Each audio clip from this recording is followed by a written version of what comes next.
like this, man. He's like a butterfly flapping his wings deep down in the forest, man. It's gonna cause a tree fall like 5,000 miles away, man. There ain't nobody seeing nobody. Man, see, like, you don't even know, man. It's like you're born into this world, man. And you got like that, man. The dust and wind, man. Or like the dang old candle, man. It don't matter, man. It's all the time.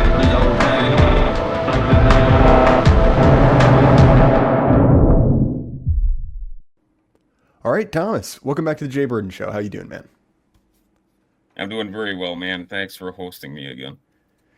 Yeah, I was really pleased by the reaction to our conversation about Lewis. Particularly, we mostly talked about, his sci-fi classic, That Hideous Strength. Thank you. I was fishing for it. But in that, we mentioned another one of his books, Mere Christianity, which is a collection of radio addresses, repackaged into a book that is, from one perspective, a book on Christian apologetics, although that's not how we're going to talk about it. It's one of his, up until relatively recently, more obscure books. It wasn't massively popular, although it did enjoy a decent amount of popularity in the U.S. prison system. One of the guys who got jammed up with Nixon, who spent a good amount of time in jail, after he got out, started a prison ministry. And the thing that made the difference for him was Mere Christianity. And so that book got into the U.S. prison system through him. That's fascinating. Yeah, it's actually funny.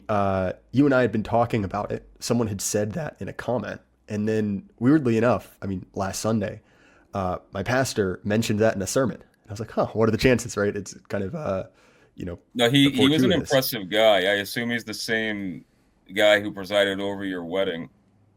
Yeah, he's a smart guy. Yeah, I was very impressed with him, man. I gave him effusive props. But yeah, go ahead. But I actually want to talk about something Lewis speaks to in the opening sections of this book. It's highly good. It's highly readable. I recommend it. It's something you can kind of breeze through and then go back and pull a lot of depth out of. But he's talking about the different moral systems, right? So at the very beginning, he sort of goes through this argument of saying all humans have a moral system, right? His argument is effectively, whenever two people are arguing, very, very rarely do you ever hear someone say, I know I'm wrong, I don't care, give me your stuff. There's always a moral argument to it. It's like, well, I didn't steal this, I'm taking it back, or they harmed me somewhere in some other way. And you see that on ontological. That's an interesting way to frame it, but that's very much in kind of the Anglo and also Scottish philosophical tradition. Yeah, go ahead. Exactly. And from there, he goes into, okay, where do we find the source of this moral law? And from that, he begins to examine the problem of evil, right? Is there evil in the world? What form does it take? And how do we go about confronting it?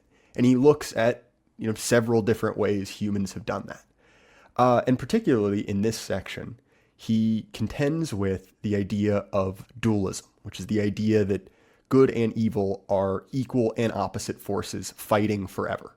And what he basically says is this is actually a pretty manly way to look at it, right? There's obviously moral conflict in the world, but there's something wrong. It's Manichaean heresy. And he further contrasts this to something he calls Christianity with water, or in more modern parlance, watered down Christianity, which is effectively this idea that, God is a happy man in the sky, evil isn't real, and what God does is just reward you with good things for good actions. And this idea is one that particularly kind of like comfortable middle-class people are quite prone to, right? We don't need to talk about Santa Claus theology. Yeah. Literally, right? This idea that simply all that Christianity is being generally pleasant. And okay, fair enough. Lewis is talking about that in his time, but it's an idea we see often. It's kind of branded as prosperity gospel theology now. If you want to look at the kind of most egregious example of that, look at someone like Kenneth Copeland, right? A massively wealthy man worth a couple $1 billion, actually 760 million, but who's counting? And he literally says that. He's like, I am wealthy because I am following God better than everyone. And if you want to follow God, you will be financially rewarded for sending me money. And that's easy to laugh at. But the same idea, right, that effectively your relationship with God is just your relationship with Sky Santa Claus, is something we see in, relatively popular forms of Christianity. So we were talking before we went live about some interesting demographic changes in the church. And look, this is not going to be a minute discussion of Protestant theology. That's not the point at all. I'm just saying this to lay the ground. So there are several interesting trends. One, for basically the first time in the history of America, or as far as I'm aware, the history of the West, there are more young men than young women in church. That's really unusual. And where young women and young men go to church is also very different. Young men are more and more attracted to highly traditional forms of religion. Right? Obviously, Roman Catholicism, the Orthodox Church, or even the more extreme branches of Protestant Christianity. Whereas female church attendees tend to go to these kind of emotive megachurches, right? The non-denominational movement. These are highly feminized. And I don't mean that purely as a punitive, right? You can look at that, in their, in their church governance. Yeah. Exactly, right? No one's being down on ladies. It's just a fact. Exactly. And that idea of kind of like the happy, clappy God is very, very popular there. So I was wondering, right? What do you think is interesting about Lewis's discussion of evil? And how is that important to kind of a right understanding of your relationship to God? Well, there's a lot there. I'm not a theologian, but I'm a Bible Protestant, so I think I know something. I think I know more than the average layman. Just unless you like literally slept through the first 10 years of your kind of religious education, if you're reformed, you're gonna glean something about scripture. Christianity is metaphysically complicated, okay, and one of the things I actually agree. I cite Rene Guillon a lot. I promise I'm not derailing us, but a lot of what E. Michael Jones says about Islam is direct from Rene Guillon. Okay, and Guillon converted to Islam, which is interesting because he was very much like a capital T traditionalist in the Evolan kind of sense, but Islam is a lot simpler than Christianity, and it's not a pejorative. That also is a fact, okay? And that's part of its strength. And if you look at kind of the challenges emergent in what became Islamic societies, anthropologically, that was expedient. But Christianity is complicated in a way that, Temple Judaism, true Old Testament Judaism, was not. That Islam is not, that Zoroastrianism, such that a modern white man like myself can kind of understand its metaphysics, is not nearly that complicated. So this raises kind of difficult questions of specifically relating to soteriology. Okay, the nature of God is difficult to convey to people through Christian apologia unless they're very much kind of initiated into the tradition by their heritage. But basically, Christian metaphysics relating to evil, it very much has to do with it very much has to do with man's potential for salvation. Okay, I don't want to make it out like it's some kind of framing device. Okay, but it it contextualizes what the prerequisites are for salvation. And if you remove the problem of evil, basically salvation would be impossible. Okay, or there wouldn't have, or we'd be in conditions that were extant before the fall, in which case we wouldn't be having this conversation. But that's kind of the way I view Lewis as approaching it. And he also, one of the ways to understand Lewis Lewis was born in Belfast. He was an Ulsterman. You know, I mean, this was before the partition, obviously, and his mother was descended from a long line of Church of Ireland clergymen. And for those who don't know, the Church of Ireland is basically the Church of England in like Northern Ireland. Okay. So like the Anglican tradition was very, very deep in his lineage. And I believe his maternal grandfather was a vicar. But you know, that's kind of where we're speaking from. And I think the Anglo-Irish have a complicated relationship, not just to the crown, but to Christ and their faith. That's I don't want to go dive into that because that's too much of a derailment. But you know, the whole like really the only way Christianity makes sense, and obviously like I've got a bias in favor of my own confessional heritage, I'm sure. But you know, the inner witness being paramount, and the inner witness being the arbiter of man's disposition towards God and towards Christ as like the living God and Logos incarnate. So basically, if you reject metaphysics, and specifically you reject the inner witness as sort of the arbiter of, you know, not just piety, but of soteriological aspects of the faith, you're basically just kind of left with this kind of loose, pragmatic behavioral code of don't do bad things to other people because it's against society. And that's really where the kind of mega church, feminized, wishy-washy sort of, you know, churchianity comes from, I think. It's more complicated than that because, you know, this has to do with the collision of modern conditions with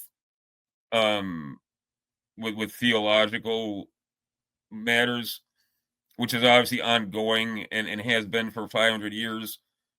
But in America, there's like this particular tension, and it owes very much to, again, like the kind of deep metaphysics of Christianity, specifically related to the problem of evil. I don't like that characterization, but that's the way it is characterized. But again, I'm no theologian, so if that was kind of superficial, forgive me for that. It's the best I got. No. And I think that, you know, at the deepest point, right? Fundamentally, the question is there something broken in man? Or, you know, as kind of you see in the liberal tradition, is man, you know, fundamentally good and simply, you know, distorted by society, right? He is free and yet everywhere in chains. And, you know, many of the people who put forth this kind of, you know, happy, clappy churchianity, as you've said, they don't think that deeply about it, right? I think it's much more an idea of like, well, I feel fine. You know, everything is roughly pleasant in my life. So why can't everyone just be like me? And the problem is, right, is that sort of thinking is only possible in a walled garden. It is only possible in what are historically and even globally very, very specific circumstances. And look, I don't want to live in bad circumstances, obviously. I like living a pleasant life. It's relatively nice. But at the same time, right, if all that your relationship to God is effectively, you know, just confirming your current existence, right? Well, I'm doing basically everything fine and everyone needs to be more like me. There's not much to that, right? Because fundamentally, if your religion doesn't ask anything of you, if it doesn't require anything of you or limit you in any way, well, literally, what's the point, right? Why are you doing this, right? Why not just 100%. go to the Elks or something? Something I think about a lot, and I think this, especially in America, and especially in the Anglosphere, I think generally, you know what Heidegger said, and Heidegger was very Catholic, kind of before he had his kind of ongoing crisis of faith and conscience. But you know, when he talks about, there's not a direct translation, but when he talks about like the literal forgetfulness of the nature of being, or like of what it is, and just people taking for granted, you know, Dasein and consciousness without any sort of and any sort of deeper investigation into what the meaning of that is, and you know, the relationship of mind to reality and actual knowledge and things. If we accept that Christ is Logos, you know, I think there's this tendency of people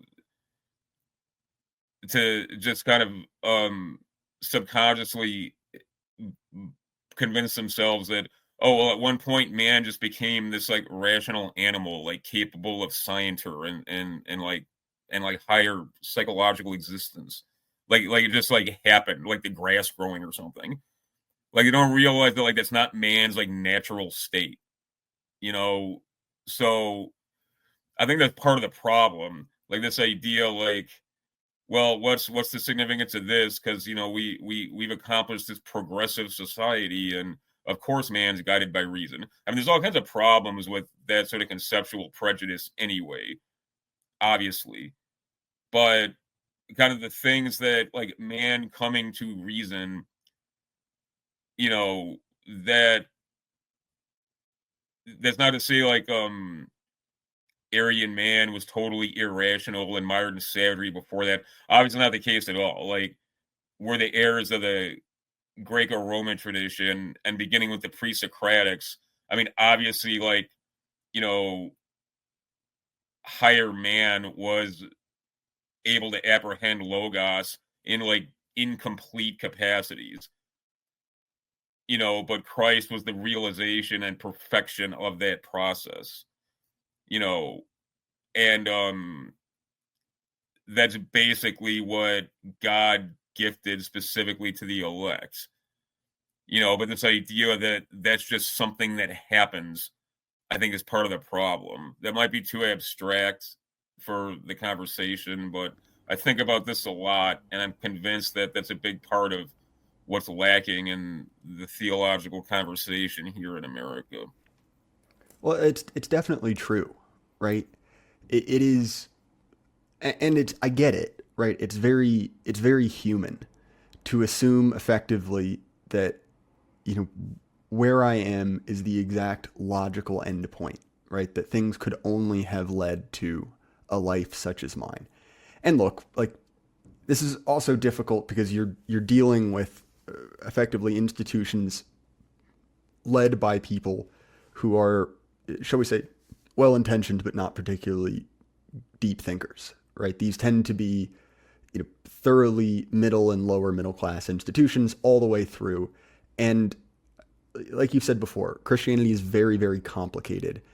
And generally what you see is that, you know, there's sort of a, you know, a children's version of the church, and there are kind of increasing levels of complication. And you don't need to get deep into the minutia to sort of get what you need from it, right? Nor should most people, right? I get that. But what this problem, when you have this kind of disconnect, when you don't have a functioning, you know, intellectual elite, is you get these sort of institutions run by the middle. And I love these people. These are my people. But that does create problems, right? Because there is nothing past that sort of 8th grade, you know, middle of the pack understanding of what we're dealing with here. And, you know, that kind of historical perspective, right, is absolutely vital. Because if you view yourself as in a very special, unique context, right, something that was not normal for humans, right, that is not simply the base state of how people act in nature, that leads to a radically different understanding than, you know, this is how it ought to be for everyone. And again, right, the kind of different levels of complexity in Christianity is, it's something actually, and Lewis even addresses this, that, critics will often point to. They'll say, they'll set up this straw man of kind of felt board Christianity, right? The version you explain to children, and say, well, this is for babies. It's simple. And it is, right? Now, alternately, right, if you pivot back to the entire Western tradition, right, you go back to, Aquinas or Augustine or something like that, the response is, well, this is entirely too complicated. Yeah. And it's like, well, what are you supposed to do, right? You can't have something be both incredibly simple and incredibly complicated in the same conversation. You need to have one or the other. And so the reason I'm having this conversation is not to willfully obscure something, is not to be obtuse for the sake of being obtuse. But if this is something you're serious about, it's something you're interested in, you want to understand, well, then you have to understand it like an adult, and that requires dealing with complicated issues. And to me, at least, right, this is probably one of my deepest departures from our Orthodox brothers. And again, great many friends of mine. I'm going to be talking to George Bagby tomorrow. Yeah. No, He and I caught up yesterday. He's a prince, man. He's a great guy. And so my point is not to cast aspersions on those folks. That's not my point at all. But they have a fundamentally different view of human nature than that which is common in the West, right? It's a more Eastern way to look at it. And in the Western tradition, there's been this recognition that there is something deeply wrong with men, right? There's something broken. And you can say, I disagree with that, but you have to deal with it. That needs to be addressed. And to me, at least, right, this is what I found so interesting in Lewis, right, is approaching this through that premise, right, that there is something wrong in man, in creation. And again, I think this is why, so many religious figures tended towards conservatism, right? And I don't mean the kind of like National Review type. I mean the broader philosophical tendency, which views man as a finite and flawed animal, right? That there are limitations to human nature. Human nature is inherently flawed. And so in any system, you are managing that. And to me, right, when I look at this kind of, happy clappy version of, everyone basically being good, I always get very frustrated talking to these people because I know they don't understand, where they are in relation to ideas. And I'm not trying to be arrogant because many of them are much, much nicer, in many ways more devout than I am. But to me, I look at something like either, the Unitarians or, the Quaker movement, right? Who basically got to these same places 200 years ago. And what's interesting is if you lose that desire to grapple with human sin, and to be fair, the Orthodox are very good at this, right? Grappling with the inherent brokenness. They view it a different way. You effectively, like I joked earlier, you turn into the Elks, right? You become basically a society of, respectable people doing nice things once a week. Well, and it's also... No, I didn't mean to interrupt. No, carry on, Thomas. I want to hear what you have to say. There's this it's not good to retreat from the world, okay, for all kinds of reasons. I don't want to get into some debate on the monastic tradition. That's not what I'm talking about. I'm talking about for a layman, who's seeking to abide inner witness in a pious capacity. It's not good to declare that the world is sinful, so I shall retreat from it to, purify myself or to get closer to God or like curate my relationship to Christ. That's not good. But nor is it this idea that, well, the way we serve God is, by basically doing like good works. And I'm not just even speaking of soteriological difficulties with that perspective, but to say, because the problem is if you decide like, oh, I'm going to insinuate, Christian values into government, then it begins with my locale.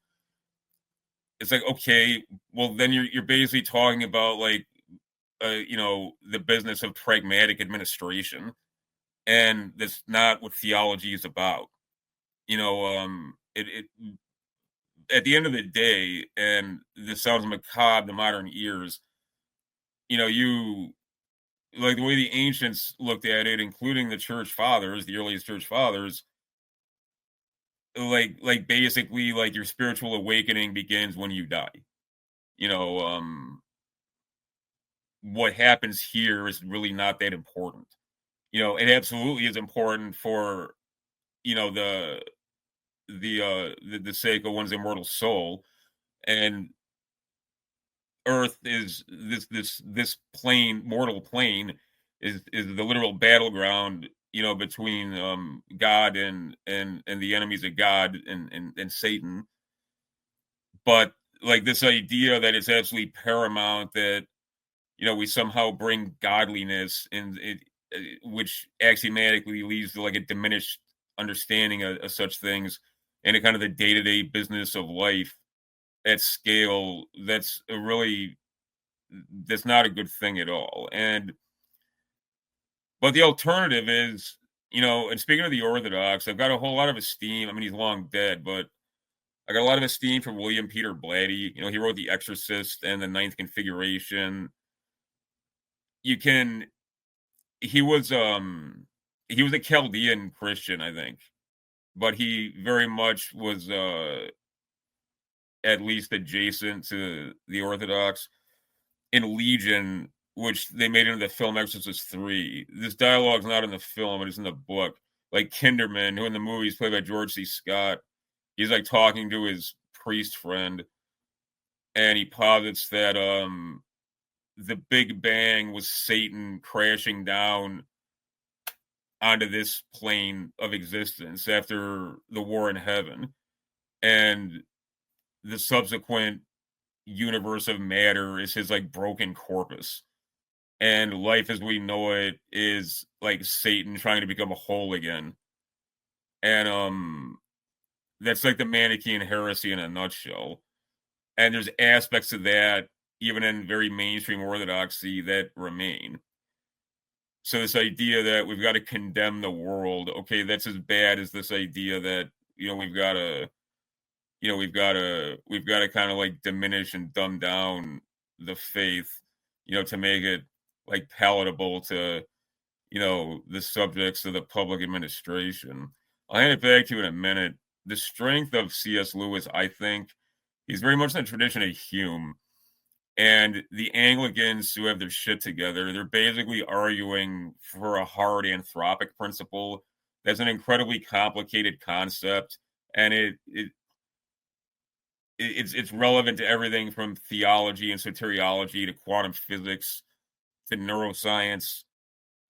Wolfgang Smith was very good on this, and I highly recommend him to people who are interested in kind of deep Christian theology. But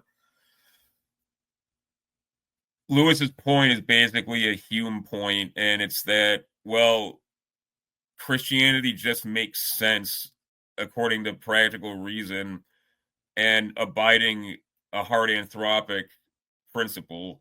Like, why is the world basically tailor-made to be like intelligible to the human mind? Like, why are we even having this conversation? Like, why is man even capable of receiving logos? That doesn't make sense really unless you kind of accept the Christian paradigm. And that's highly persuasive. I know opponents of that perspective will say, well, that's tautological, but they're not really understanding what's being asserted. Superficially, it appears that way, but it's not. That was kind of scattershot. Forgive me. No, there's something to that. And actually, there's that idea, right, of the world being observable, rational, and ultimately something that can be mapped by the mind of man. It's interesting because it's sort of an idea that you need in order to have Faustian man, right? A civilization that does things, that goes out into the world and makes their world manifest. But simultaneously, it's an idea that, taken to its logical conclusion, right, that everything is rationally mappable, leads you to this kind of like horrible Benthamite society. And I see this in the kind of blasted crater of the IDW movement. Fill out a square on the Jaybird and Bingo card. I have mentioned James Lindsay again. But one of the things I notice in watching him, right, the other people who are, what we can dismissively refer to as classical liberals, get really bent out of shape about is the idea that there are spiritual claims, right? You can make a moral claim that you can't necessarily back up with an economic data point. So for instance, right, the idea that when we get to something like what does it mean to be an American or what does it mean to be a European, that means something more than, is a citizen of that nation, that there's some kind of like spiritual narrative going along that, defines a people. It's interesting to see that same, and they will oftentimes cite Hume, right? They will oftentimes say, well, this isn't rational. It doesn't literally make sense from kind of they love Kant and Hume, and they kind of deliberately misunderstand both. Yeah, go ahead. Well, exactly. And so I'm curious, right? Could you go into that misunderstanding, right? In what way what do we mean when we say, reality is, set up to be understood by the human mind? Well, I mean, basically, you've got to. I mean, that's the problem of universals, as well as it begs the question as to whether there is such whether there is such an object as the thing in itself that like exists independent of mind. Not categories of mind. I mean, obviously, all kinds of things exist independent of categories of mind, but that thing in itself that possesses all the subjective criteria and information that constitute its essential nature, but like absent a human mind to perceive it or an intelligence to perceive it, like can it be said to exist? Okay, like that's an underlying problem in philosophy. But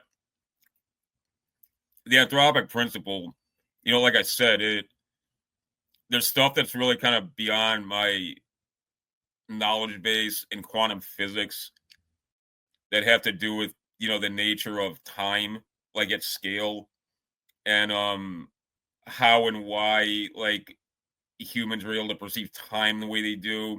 So it's not, and like I'm butchering the explanation of the kind of conceptual parameters of it in the theoretical sciences, but for our purposes and as a theological postulate, basically the world is intelligible to man in a way that doesn't really make sense if man's intellect and his capacity to reason is just a sort of like accident of evolutionary adaptation, or if man's or qualia, like literally consciousness, like the essential aspect of consciousness, whatever that may be, and that's truly an accidental derivation of selective pressures or whatever. Like why does man like interface with his environment so completely? But the flip side of that, it basically does to metaphysics what Newton did to physics. Like E. Michael Jones' big objection to Newtonian physics, it's actually like well placed, because what it did was it turned Aristotle on his head. This idea, for example, that an object in motion, that's the natural state of that object. They tend to sustain momentum. That doesn't make any sense. Like the natural state of something is not to be like in motion, that presupposes some sort of agent, causal agent. Okay. And obviously Jones makes the point that, this Darwinism is that same sort of tendency, Enlightenment tendency, like applied to the biological study, like, oh, it's the form of any organism is obviously fluid because there's these constant, selection pressures underway, and adaptation is why is why flora and fauna, like in any ecosystem, are the way they are. It's like that's kind of like it deliberately like redacts the ultimate causal agent, like, from the equation, and tries to explain it. It tries to explain reality in tautological terms that, like, refer to this kind of alleged, like, nature of matter or of biology itself that is sort of like self-motivating, as well as kind of like capable of like willing itself to different configurations, and obviously before Darwin and before Newton, there was postulates like that literally there was like some like willed essence in organisms, or like in matter. And obviously, like, when that kind of thing ceased to be taken seriously, it required a kind of more subtle account of such things, but it very much like began with a conclusion. Okay, so these people who are kind of like loose deists, but if that, or maybe they're just putting on airs, I don't know, but these people who claim to be the standard bearers of a rationalist perspective, they're basically suggesting that that the world's not like man's not made for the world, and the world's not made for man. It's just that the capacity to reason just sort of happens, and from there, like, man becomes like the master of his environment, and us being people who have a conventional view of theological questions, we're just like confusing general knowledge for some sort of divine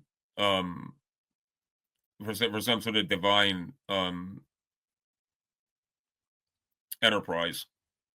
It's difficult to explain, but that's the best way I can do it. There's an interesting scene. So I have finally started watching True Detective. Just completely missed it. In general, I'm not a huge TV guy, so it takes a lot of prodding. But I finally started, and okay, fair enough. Everyone was right. It's very, very good.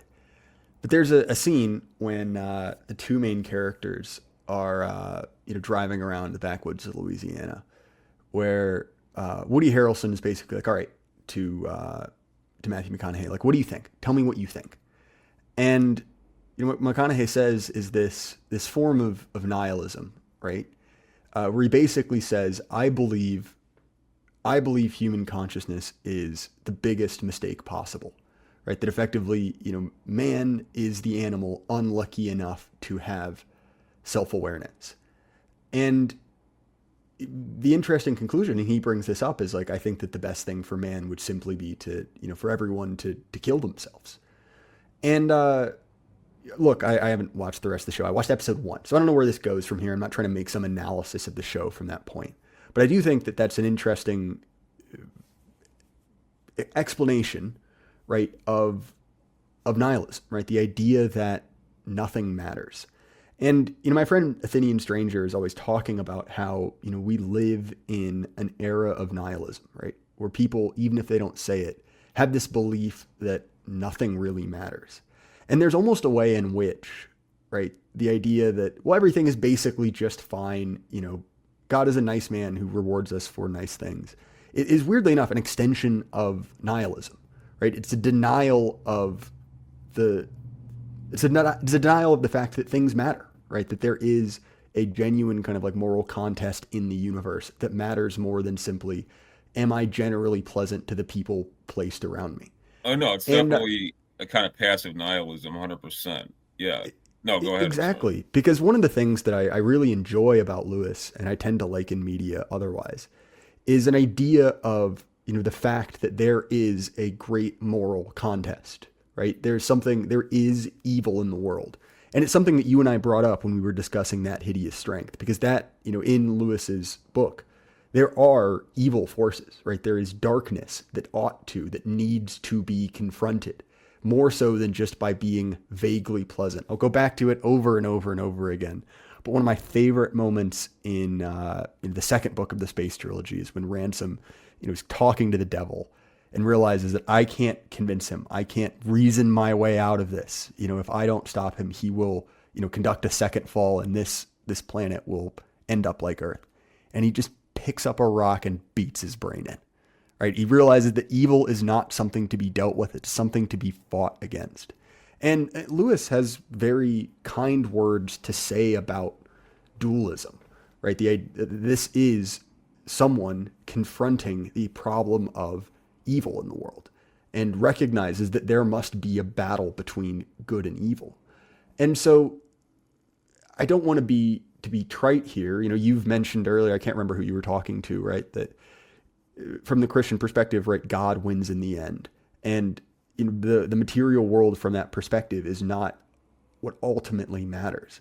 But I think that similarly, right, a denial of the active nature of evil and our duty to fight with it has been used by many Christians as kind of a cop-out, right, to basically retreat, to say, you know what, well, it doesn't matter because God wins in the end. Things are going to be bad on earth, which, again, is a recognition of evil. But the conclusion is, therefore, I don't need to do anything about it, right? It will all be solved in the end, so I can just kick my feet up and live my comfortable life. And it's not the same idea that we've been talking about, right? It's not the same idea that there is no evil, but it produces the exact same result, right? It produces that exact same kind of complacency. And so I'm curious, what's your thought on that idea? That effectively, because God exists, I don't need to do anything.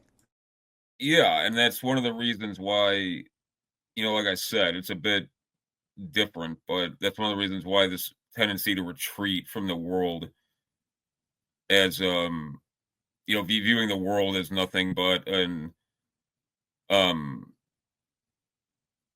something that, facilitates sin, that's very destructive. And I mean, you can approach from Kant's categorical imperative. I mean, which I'm sure some people would object to because they'd say that that's, axiomatically an abstraction. But I mean, like if every pious man said, okay, well, the way to abide the inner witness is to just like leave it in God's hands and do nothing. I mean, the conditions would be unlivable.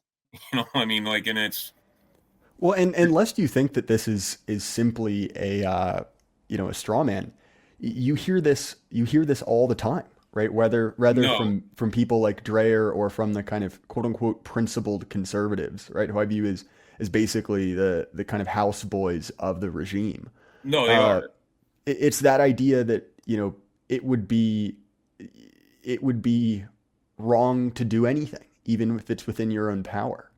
And again, and forgive my unconstructed rambling here, but you see it again in the idea of Christian martyrdom, right? Which is the idea that, and look, like I have the greatest of respect for our martyrs. That's not my point at all, but it's a mischaracterization of what they did, as if the best thing any Christian can do in any situation is to be martyred.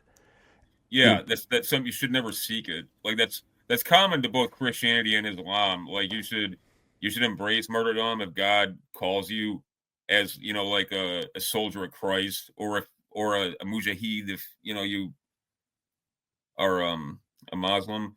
It should never be something you seek out. It's not a way of committing suicide, but while being right with God or something. And you know the being God commands the righteous to be proactive. I mean, Matthew 10:34, it literally says that, pious men will pick up the sword, literally and figuratively.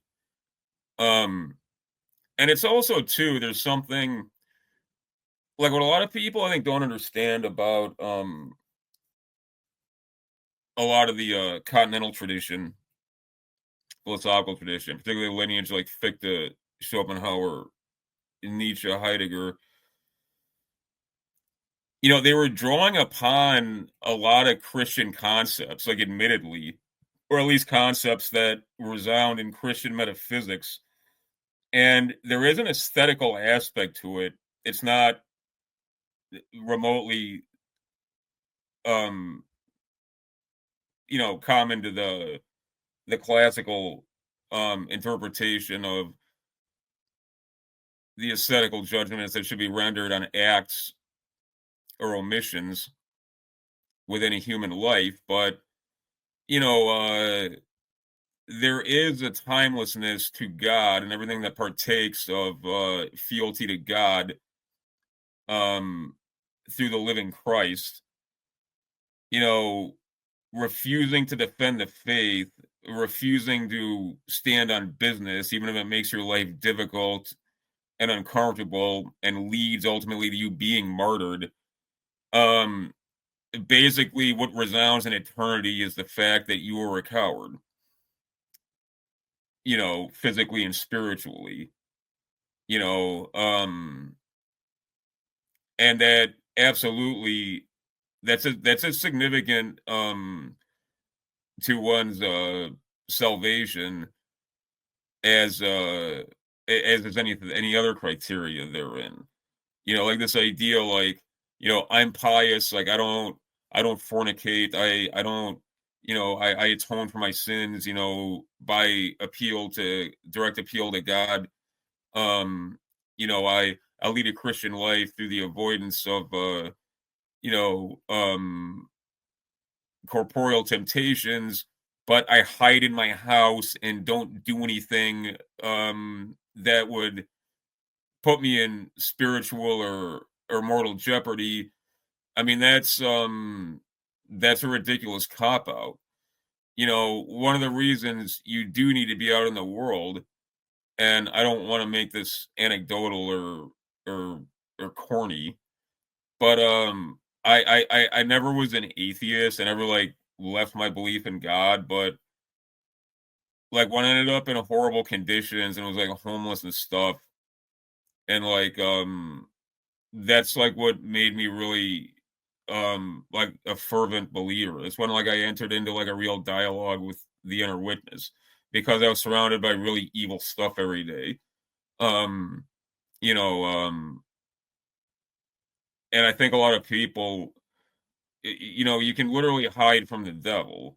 And I understand that inclination. I'm inclined to do that now that like I've got like a comfortable life and like things are really awesome and I have like options that I would spend my time. But I make sure that I don't do that.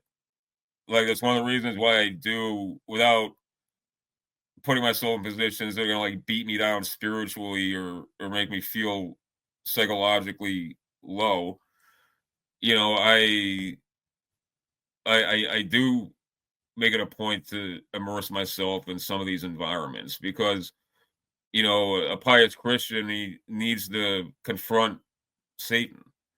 Like otherwise he's derelict in his duty. Like that doesn't mean you need to be a crusader. I'm not gonna like lock and load and go look for like evil people to blow away or something. I mean, I was being silly, but you do need to confront evil and people who are receptive, and you do need to proselytize. That doesn't mean standing on a corner with a sign or handing out Bibles like the Gideons, but you know, people who are receptive, and they'll let you know when they're receptive without even saying anything. They need you as a Christian man or woman to guide them out of that wilderness because they're in hell, you know. Well, and again, right, this kind of view of Christianity, where it's like Christianity sans the Old Testament and anything nasty about, homosexuals or women or that whole idea of hell. There's nothing to it, right? It's nothing. It's simply a vapor. And religion is very much, at the soul of a society. And I think a lot of, conservative religious folks, they get it from some perspective, right? They understand the world is going badly. And, when I was a kid, when, church was more a part of daily life, things were better. And I think that they get wrapped around the axle. But when we look at the struggle, like what are you and I, what kind of war are we fighting? Well, fundamentally, we are fighting a war against a bastardized state religion, right? A sort of corporate faith that holds, certain things to be sacred, right? That has this kind of, new retelling of, the fall, the crucifixion, right? And I won't go into the specifics, but if you're at all, intelligent, you can pick up what I mean, right? It has saints. And so in that fight, it's conceptually right, theological, 100%. Exactly, right? That is a fight about, the religious foundation of a nation. And again, I'm not a sectarian. I have my personal faith heritage that's deeply tied to this country. But I'm not necessarily saying everyone has to be like me. But fundamentally, all of these political claims we are making are ultimately religious claims. Because what is authority, other than a picture of your relationship to God, the ultimate authority? And when we look at it in a more granular sense, what is religion? What are you doing at a religion? Well, fundamentally, you're looking at a system that tells you how to deal with authority, right? The ultimate authority. And so the idea that, the type of religious topics we're talking about are merely our kind of personal prejudices or merely a weird hobby horse that you and I like to get on, that's fundamentally not the case. Right? This is a deep, deep political, theological, whichever way you want to look at it, system. And it matters more than simply, I think people should go to church because it's how I was raised. Not at all. Right? These are fundamentally the soul of civilizations.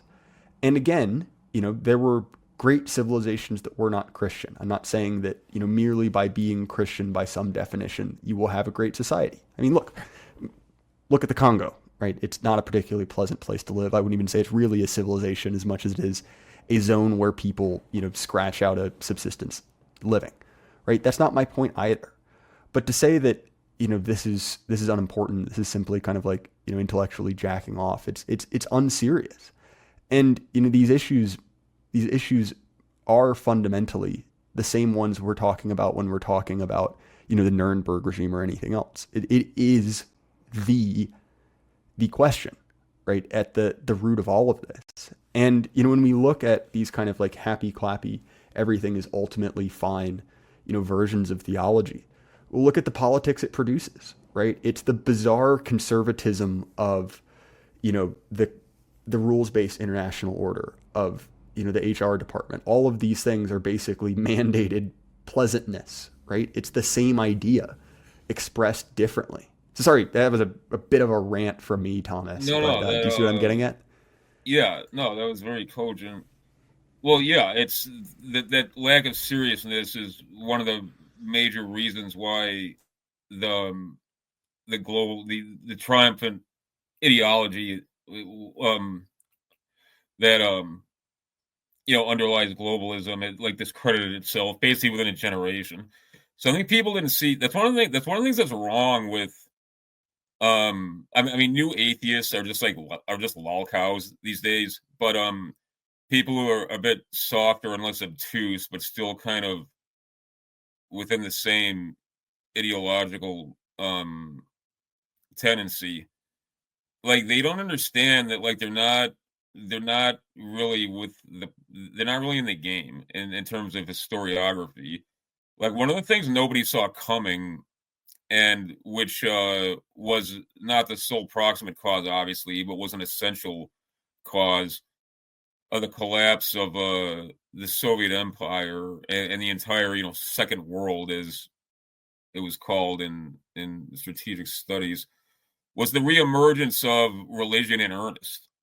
You had, when Pope John Paul went to Poland, literally 1 million people took to the street. You had when in 1979, when the Shah went down, like, people assumed that it's like, okay, which way is it going to go? Are we going to be able to, it's CIA and NSA and Department of State, it was, are they going to flip to the Soviet camp, or are we going to be able to basically bribe them? But then, like, neither happened. Like, literally, like, an Islamic Republic emerged. Then you had these crazy Salafis seizing the Grand Mosque in Saudi Arabia. You had a call for jihad against the Red Army in Afghanistan, and nobody knew how to handle this. Because supposedly, like, religion belongs to the past, because now we're secular. And I mean, that's asinine anyway, to your point. Any political values are conceptually theological, like first, last, and always. And, like, these secularists, they've got, like, a warped and bastardized view of soteriology and of human life and of sin and everything else. But they're making nakedly theological claims, and, like, pretending that they're not. Like, how is that constructive? Like a yeah. I mean, are there examples of states that were, like, truly secular? I mean, I think something like the DDR came close, but there was a radical commitment among the nomenclature to ideological purity, and that's a kind of cultism that is very much a stand-in for conventional theology. So, I mean, we're back to the same kind of axiomatic human tendency, and as a matter of political psychology. But yeah, no, that's this has been a very informative discussion. I always learn things from Thanks, Thomas. I always appreciate the chance to get off on a good rant, especially when we're talking. So if people want to find more of your work, what's a good way for them to do that? I mean, Substack is basically where I'm most active, and where I think, like, my best work product is emergent. Right now on Substack, I'm serializing the novel-length version of my science fiction book, Steel Storm. It's a science fiction brand. It's, like, ongoing, but I'm releasing that every 2 weeks. That's where my podcast is too, and that's where odds are, and I'll have a decision by the end of the week, like the movie that me and my dear friend Rake made, our documentary. I'm probably going to release it there. But even if I don't have Substack host it, you'll be able to find where it is by, like, linking from there. But my Substack is real Thomas777.substack.com. I'm on social media. My alt is at capital REAL _7 HMAS777.com. I've got a website. It's a work in progress. It's kind of fucked up right now, but it's coming together. It's 7 HMAS777.com. Those are the best places to find me. But I mean, so you can search me under my government name. It's Thomas Cyr, CYR, and you'll find my stuff. Thomas777, you'll find my stuff. That's how you can find me. As far as my stuff, the Jay Burden Show is available Apple, Spotify, YouTube, anywhere you listen to podcasts. If you want to support us, you can do so with the links down in the description, either directly with crypto or through our two sponsors, Axios Remote Fitness and Coaching. JD has just been incredibly mean to me. I am hobbling around like I got hit by a truck, and it's all his fault. If that sounds fun, check out Axios for all your remote coaching needs. You can also check out Northern Appalachian Supply, also linked for your gear needs, right? I was talking to Carl Dahl after we got off, and he thought that the shotgun caddy, right, which is useful if you go hunting for upland game, or if you just shoot a lot of skeet. He thought that was pretty cool. I don't have one, but what I do have from them is pretty high quality. I recommend their stuff. You can use code JBurden there. Again, Thomas, I appreciate it. And to everyone at home, keep your head up. The lie can't last forever. Good night.